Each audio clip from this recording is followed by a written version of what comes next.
Tessa Bonhomme is here. She is with the Professional Women's Hockey League. She does the Jocks and Jills podcast, and there she is. First of all, thank you very much for your time. Thanks for having me. Did Kendall Coyne Schofield win that? She was certainly involved in it, right?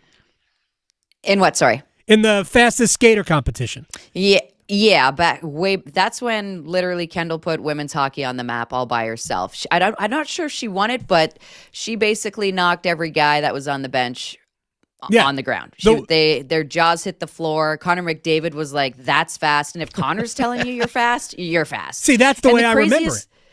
Yeah, and do you want to know what the craziest thing is? Is like I need her retested because this year, I threw it out there at the beginning of the season a little bit.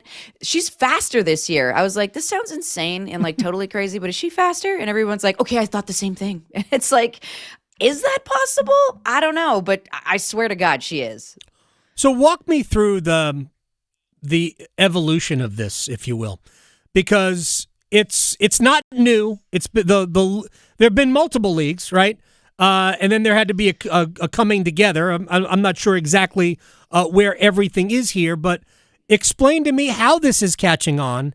Is the barnstorming really a big part of this? I know that has worked in other sports, kind of in a developmental stage. So walk me through where we are. So where it began basically is there were a bunch of different iterations of this league, one of which I played in, the CWHL. There was also the PHF, the Professional Hockey Federation. And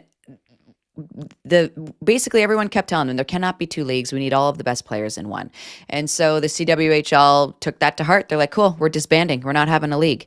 And the PHF kept trying to hold on. And inevitably, the ladies that formed the PWHPA, they decided, you know what, we're going to practice by ourselves. We're going to get together and play games against each other. We'll create our own teams until there's a serious investor that wants to come in. And that's when the Mark Walter group kind of stepped forward and was like, got you. And then they bought out the other league that was left, disbanded it themselves, and created this league that we see here. Now, this took off like wildfire. It was insane how the first season went, quite frankly. I had expectations, being a past female player myself and playing in these leagues, knowing what kind of appetite was there, and then watching all of this take place. I went to the first ever game. The lineup was around the block. Tickets were selling for like $250 on the street. And I was like, this is insanity. I can't believe this.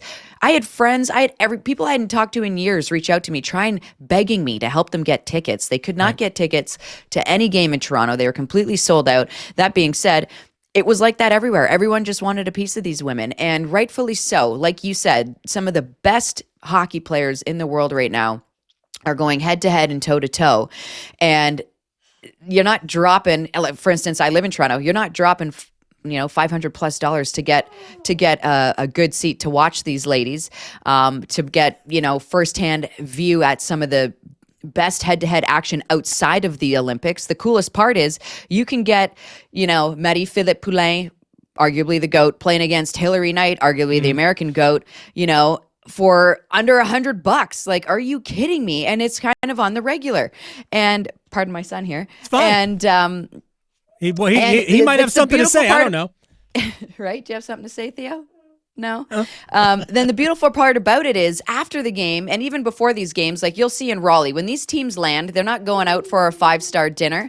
They literally integrate themselves into the community. They're doing community involvement. They're getting to know young hockey players. They're meeting these players. And I say this truthfully, this is the best league because of who these women are. And they are truly down to earth and your regular Joe people, where they just want to get to know everyone. They're not star-studded. They're not, they don't have that celebrity feel. They're the type of people that you'll run into at a bar having a beer, and they will gladly watch any type of hockey game with you. Tessa Bonhomme is joining us here on the Adam Gold Shows with the Professional Women's Hockey League, TSN analyst as well, an Olympic gold medalist. All right, so because I think there is star power here. And it might not be for like normal American sports fan consumption. But we've watched these women play. And we've watched these women play in gold medal games and in other series. And I also think that there is a crossover with the explosion of women's sports, because I believe it started really started in earnest a few years ago with the Women's European Soccer Championships, where they figured out, oh my gosh, people care. They're gonna pack big stadiums to watch the best athletes in the world play, and now we see the explosion in women's basketball, and hockey's right there too. Yeah, and it's funny because you can talk to any soccer player, any basketball player, and it's like, yeah, we knew this. You know what I mean? We knew there was an appetite for women's hockey in particular at the Olympics every 4 years. One of the most watched games was the women's hockey final. It matched, if not surpassed, the men's final. So we knew there was always an appetite, and I feel like platform matters, obviously. The Caitlin Clark effect was a huge thing. I grew up on Diana Taurasi, so watching her retire really made me emotional as well.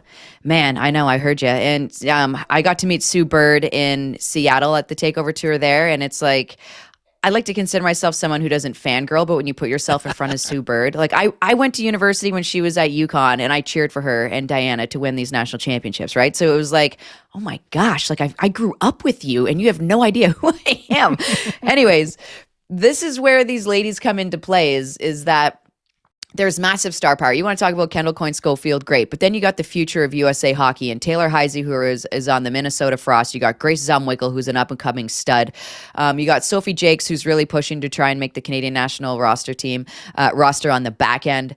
Then you got the goaltending duo in Minnesota, which quite frankly to me seems incredibly unfair. They have Nicole Hensley, who is a bona fide Olympian, and they have Nicole Rooney, who won the first Olympic gold medal in 20 years for Team USA in a shootout, stopping some of the best players, not just once, but twice.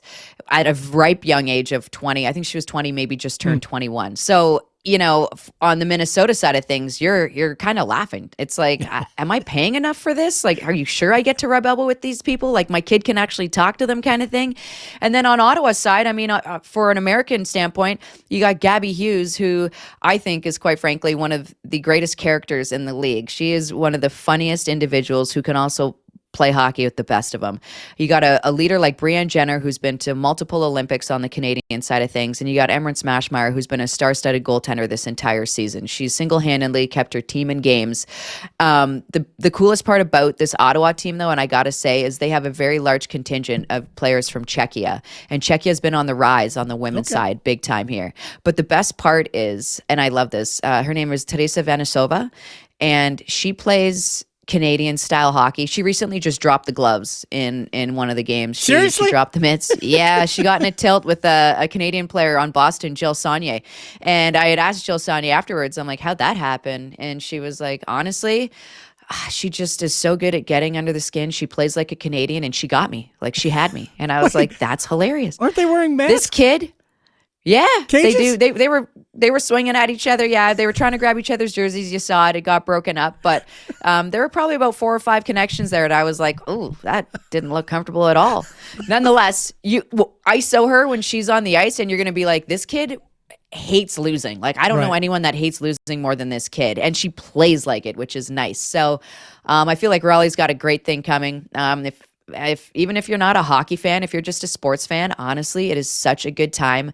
There is something about the vibe in a PWHL hockey game that is above and beyond anything else you experience in a sporting venue. It's such a welcoming, fun, it's the best. Can any of these women help the Hurricanes power play? Well, uncomfortable silence. We didn't want that. Yeah. Can any help? We need help.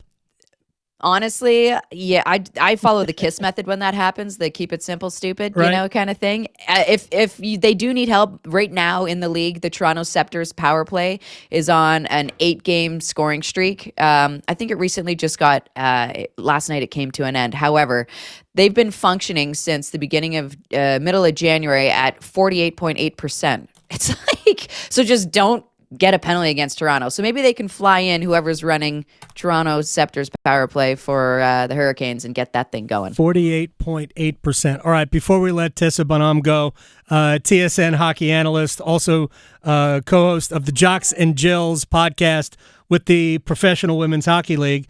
What are like Darren Drager and those guys up there saying about Mikko Rantanen? Honestly, I haven't talked to Dregs in quite some time, just because I've been so divulged Yeah. in this league and what's going on. And obviously, the Women's World Championships are coming up in April as well. But if you ever want to know any type of inside, Dregs is the guy to go to. Him and Bobby Mack truly lead the way on insider info. And I've had a grand old time with Dregs covering the Men's World Hockey Championships over in Europe as well. He's just, as in hockey terms, he's a beauty. One of my faves.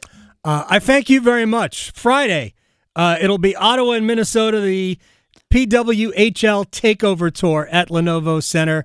Is there a website people can go, or to just go to the Lenovo Center website and you can get all the information there?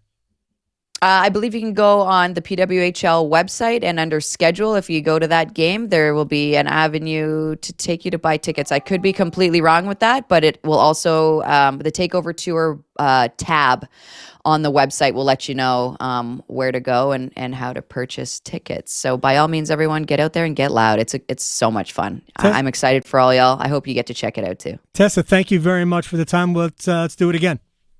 Cheers. Sounds good.